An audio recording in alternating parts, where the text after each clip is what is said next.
Bonjour et bienvenue sur Outlaw Wargame. Aujourd'hui on se retrouve pour une vidéo un peu spéciale et originale. Nous allons faire un petit lexique du Wargame.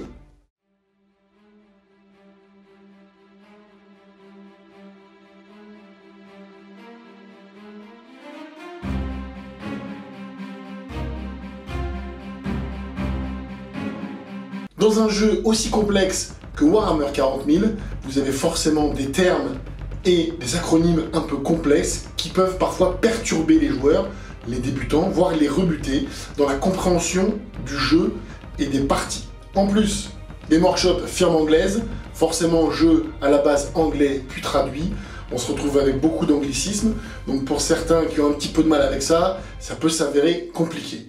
Donc on va essayer aujourd'hui de faire un tour rapide de quelques termes qui sont un peu...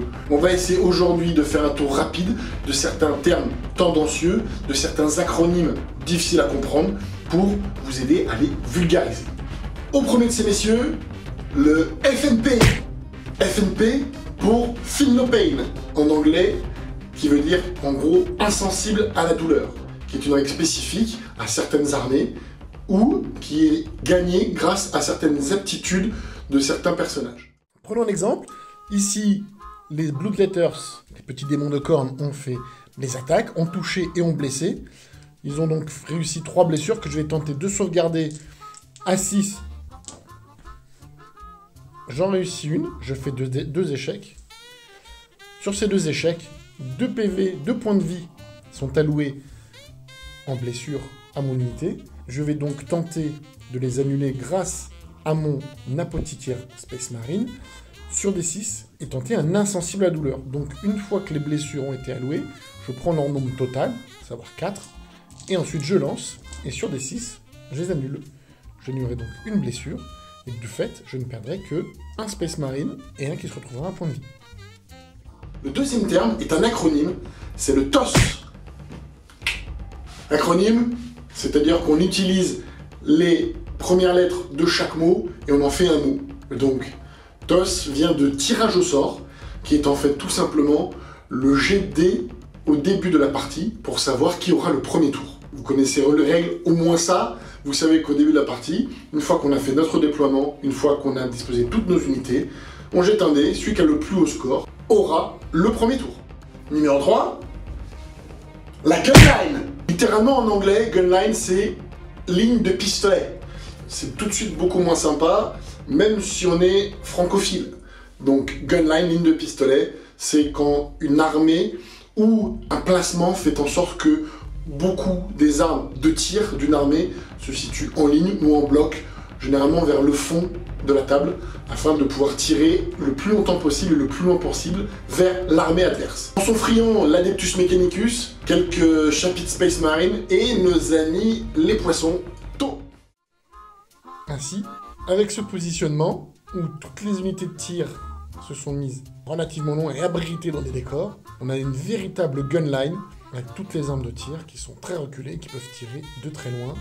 Généralement, on arrive ainsi à impacter l'ennemi assez fort, à lui faire du mal, et il met un petit moment avant de venir nous embêter, et quand il arrive, il a pris pas mal de dégâts. Le terme suivant, c'est l'Alpha Strike. Évidemment, encore un terme anglais.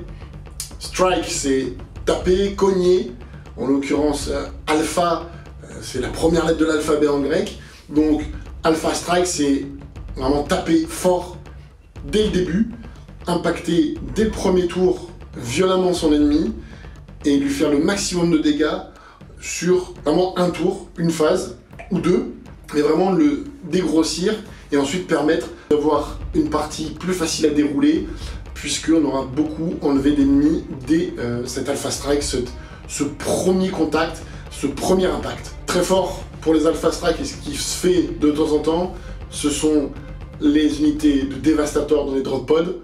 On les fait tomber, les Devastators sortent, ils tirent de bons gros coups de fuseur ou de graviton, ensuite ça couche des trucs, après ça meurt généralement, mais au moins dès l'arrivée, dès le premier tour, on a une puissance de feu colossale qui se positionne à un endroit donné et qui va détruire les unités qu'on a envie de détruire. Les termes qui viennent ensuite, on peut les regrouper dans la même famille, puisque ce seront le ratata, le Daka et le proc. Ces termes ont un tronc commun qui est de vouloir dire que grâce à ça, on va faire beaucoup de touches avec nos armes, contrairement à des armes qui vont tirer fort une fois, faire beaucoup de dégâts. Là, on va multiplier le nombre de tirs possibles et multiplier le nombre de touches possibles. Je vais d'abord commencer par le Daka, qui est un mécanisme réservé aux orques, mais en fait, on a récupéré ce mot pour l'appliquer à d'autres unités, puisque les orques, quand ils touchent sur un 6, ils font une touche en plus qu'ils doivent relancer. Alors, je n'ai pas d'orques sous la main.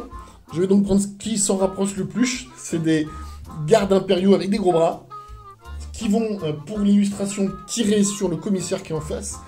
Bon, commissaire qui a dû leur insulter leur mère, ou voilà, leur dire d'aller combattre, puis ils n'ont pas envie. Donc, ils vont tirer dessus. Je vais faire pas mal de tirs parce que les orques ont souvent beaucoup de tirs. Donc, pour illustrer le Daka, donc on jette un dé pour les touches. Et là, donc, les 6. Donc là, j'en ai 2. Ils vont toucher sur du 5, donc ça ne touche pas. Les 6, eux, vont me permettre de rejeter 2 dés en plus. Et avec un autre 5, ce qui fait que grâce à ça, j'aurai réussi une touche en plus. Donc le Daka oblige à relancer le dé pour voir si on peut avoir une touche supplémentaire. Qui est la différence avec le proc, avoir une touche en plus automatiquement grâce à un jet. Donc proquer des touches, c'est un terme un peu barbare. Les touches proc, c'est-à-dire que pour une touche réussie sur un certain chiffre donné, sur son dé, on pourra avoir une touche supplémentaire. En l'occurrence, mes Imperial Fist vont proc ont une touche en plus sur du 6+, grâce à leurs armes à bolt. En l'occurrence, là, ils vont faire des tirs sur nos amis les Berserkers. Donc, hop, il y a donc un 6. Ils touchent sur du 3, donc ça et ça ne fonctionne pas. Mais avec un 6, j'ai droit automatiquement à une touche supplémentaire.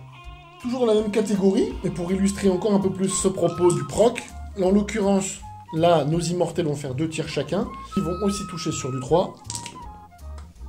Cependant, eux, donc ceux-ci ne touchent pas, celui-ci ne touche pas. Cependant, les 6 vont faire 2 touches supplémentaires. C'est-à-dire qu'une touche deviendra 3. Ça, c'est proqué. Et enfin, pour illustrer le Ratata, nous avons un Gladiator Reaper et un Redemptor avec un double canon d'assaut. C'est juste pour vous montrer que c'est les configurations d'armes qui font que ces unités-là vont faire énormément de tirs, beaucoup de volume. Et on va essayer de battre son adversaire en lui faisant faire des mauvais jets de dés plutôt que de tenter une ou deux sauvegardes très élevées. Là, on n'aura pas des sauvegardes qui sont très hautes à faire. Cependant, il y en aura beaucoup. Et au volume, on espère blesser l'ennemi. Donc ça, c'est du Ratata. Beaucoup de touches, beaucoup. La FEP, encore un acronyme, c'est frappe en profondeur. C'est assez simple, puisque frappe en profondeur, c'est-à-dire qu'on va frapper derrière les lignes ennemies. Donc certaines unités ont ce mécanisme, soit nativement, soit on peut l'obtenir grâce à des stratagèmes, et on va donc pouvoir aller directement chez l'ennemi pour l'impacter et tenter de le chercher, de tirer dessus, et lui faire un petit peu du mal. La frappe en profondeur est régie par des règles internes, qui sont généralement plus de 9 pouces d'une unité ennemie, et quand on joue en jeu égal, à partir du tour numéro 2. Voilà pour la frappe en profondeur. On y va maintenant pour l'attrition. L'attrition, c'est quoi? C'est juste le fait de tuer son ennemi. C'est-à-dire que quand on part sur de l'attrition, qu'on veut jouer l'attrition, on veut tuer de la figurine adverse, on veut réduire son empreinte sur la table en enlevant des figurines, mais on cherche vraiment le dommage. Voilà. Ça a été le nom d'un objectif secondaire, l'attrition. En français, c'est broyer-les, mais à la base, c'est ça. C'est juste tuer l'attrition. Maintenant, le MSU. Le MSU, c'est quoi? C'est encore un acronyme. MSU, Multiple Small Units, c'est de l'anglais. Ça veut dire de multiples petites unités. C'est simple, ça parle par soi-même. Au lieu d'avoir des gros packs, on joue des unités avec le plus petit nombre de figurines possible et on multiplie le nombre de ces unités sur la table de jeu. Donc ici, pour illustrer, vous avez une unité de 20 cultistes du chaos et en face, 2 unités de 3 gardes custodiens. Donc on voit bien qu'ici, ils sont joués en un gros pack et ici, on a 2 unités qui sont distinctes et avec le nombre minimum de figurines par unité. MSU, pas MSU. Pour le dernier, on va avoir un ensemble de mots et d'acronymes pour dire à peu près la même chose. C'est le OP++, OPSEC, super opérationnel. Donc tout ça veut juste dire que votre unité est capable de prendre un objectif au nez à la barre d'une autre unité qui n'a pas ce mot-clé là, quel qu'en soit son nombre. C'est-à-dire qu'avec un petit bonhomme, vous pourrez prendre un objet à un gros pack de bonhommes qui ne sont pas super opérationnels.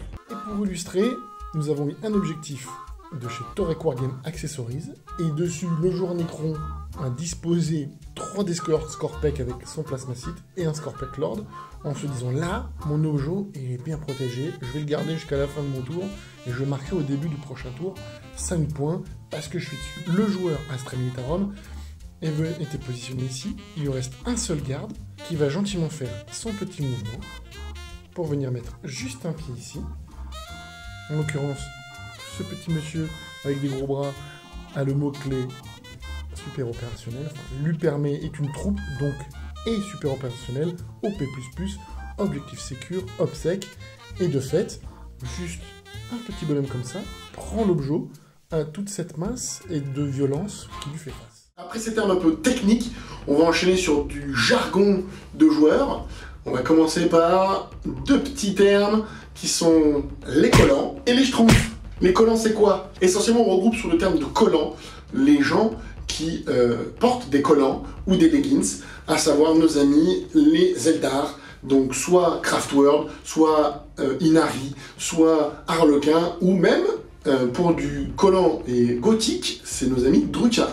Vous avez bien compris, c'est péjoratif, c'est pour rigoler. Dans le monde de Warhammer 40 000, on aime bien se tacler entre factions et on se retrouve forcément à les cibler, les ridiculiser, se moquer. Donc on appellera collant tout ce qui est des physiques un peu androgynes à l'Eldar. Pour ce qui est des schtroumpfs, vous l'aurez compris ou pas peut-être, qu'est-ce qu'il y a de bleu dans notre univers et de plus bleu bien tapant, c'est nos amis les ultramarines qu'on retrouve et qui est le fil conducteur de Game Workshop pour ce jeu depuis des années. Les ultramarines sont nos petits schtroumpfs, bleus, mignons, gentils, on les aime, tout le monde les aime.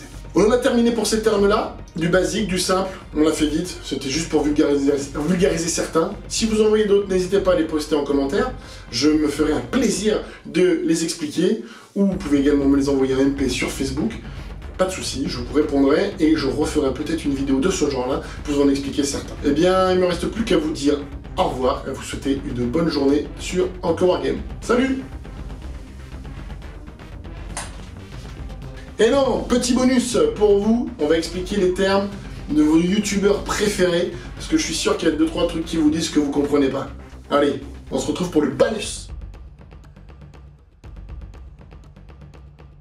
Et on va commencer ce bonus avec notre père à tous, Evie et French Wargame Studio. Evie et French Wargame Studio aiment bien dire souvent « Et Satanka ». Je vais vous l'expliquer maintenant, tout de suite ce que ça veut dire. Pour illustrer mon propos, on va reprendre nos amis les petits berserkers qui vont tenter et qui ont réussi à tirer sur les Primaris Intercessors. Ils ont donc fait 3 touches. On va voir s'ils blessent, soit sur dur 4+, déjà. Ils font 2 blessures. Sur ces blessures, suivant les règles, j'ai le droit de faire 2 sauvegardes. J'ai une sauvegarde à 3+, leurs armes n'ont pas de pénétration d'armure, donc 3+, 5 et 3, et ça tank. Ce qui veut dire que l'armure a arrêté les balles de l'adversaire. Suite du bonus, avec le non moins père, voire mère à tous, notre ami Tourop et Creative Wargame. Tourop qui utilise très régulièrement dans ses rapports de bataille le terme nonobstant. Nonobstant qui peut aussi se dire cependant ou néanmoins. Mais c'est vrai que c'est un terme de vieux français bien plus classieux que les deux que je viens d'utiliser. Donc lorsque Tourop dit nonobstant le fait d'être content d'être heureux, il dit que cependant il est très heureux. Pour le 3e bonus, on va passer aux arènes du PLC. Les arènes qui ont, eux, droit à 2 explications de texte, puisque ces messieurs utilisent un petit terme sympa qui s'appelle les gardiens du bocal pour évoquer les custodes. Alors pourquoi gardiens du bocal? Tout simplement parce que les gardiens de l'empereur, c'est qui? C'est les custodes. Et qu'est-ce qui est dans un bocal ou presque, qui est plus ou moins mort, je voudrais pas être traité d'hérétique, c'est notre ami l'empereur. Et ben, il garde l'empereur, il garde le bocal. Deuxième explication de texte, les arènes DLC ont un The Dice avant chaque début de partie. Qu'est-ce que c'est The Dice? Eh ben, c'est ce fameux jet de dés qui va déterminer qui a le premier tour. Et on en revient au début de la vidéo. Si vous vous rappelez bien, vous avez suivi, c'était le toss. Oui, c'est ça, bien. Ensuite, qui d'autre que nos amis les noisettes, ou les nuts, Tabletop Nuts, avec, pour explication de texte, leur fameux puissant CP. Alors, puissant, pourquoi, on ne sait pas, mais c'est juste qu'avec ce terme-là, ils insistent sur le fait qu'ils regagnent, ils utilisent des points de commandement, donc CP, Command Point en anglais. Donc si on francise, c'est un PC, voilà, et en anglais, c'est CP, l'acronyme. Donc, CP, un puissant Command Point qui leur permet de, ensuite, utiliser des stratagèmes et de faire ces jolis rapports dont ils nous gâtent. Voilà pour les nuts. Dernier bonus, c'est pour le très bon Yarlen Lame de Feu, avec sa faction et son... Ils font feu. Faction, vous avez bien compris, c'est facile. Qu'est-ce que c'est une faction? Eh ben, c'est ça. C'est ça. C'est ce qu'on appelle des armées, nous, pauvres humains, pauvres mortels. Mais Yarlen, lui, appelle ça une faction. C'est bien plus joli, et il a fort bien raison. De manière analogue, ce cher Yarlen ne tire pas avec ses Eldar, ses collants. Yarlen fait feu de toutes ses armes, ou uniquement d'une parmi celles qu'il a à sa disposition. Faire feu avec des collants, c'est magique. Et on termine avec cette petite explication de texte et de lexique wargame, et d'explication des petits bonus de vos youtubeurs préférés. Grâce à ça, j'espère que vous comprendrez plus facilement les parties que nous diffuserons, et que vous pourrez suivre également des parties en tant que spectateur, n'importe où, et vous comprendrez tous les termes qui sont utilisés. J'espère que ça vous aura rendu un fier service. Avant de se quitter, n'hésitez pas à poser un petit pouce bleu, à écrire un petit commentaire si ça vous a plu, si vous avez des questions, ou si vous voulez que je vous explique d'autres termes dans une autre vidéo, si vous trouvez que c'est judicieux de vous les expliquer ou d'expliquer à d'autres gens qui peut-être eux ne le comprennent pas. N'hésitez pas également à passer sur nos réseaux sociaux, Facebook, TikTok, et également passer sur la boutique si vous voulez des petits t-shirts. N'oubliez pas nos partenaires, Hobby, Glory et Torek Wargame Accessories. Pour vous équiper, tout ça, c'est le top. Je vous souhaite à tous une bonne soirée si vous me regardez le soir, une bonne journée si vous me regardez le matin. À très bientôt sur Rock le Wargame.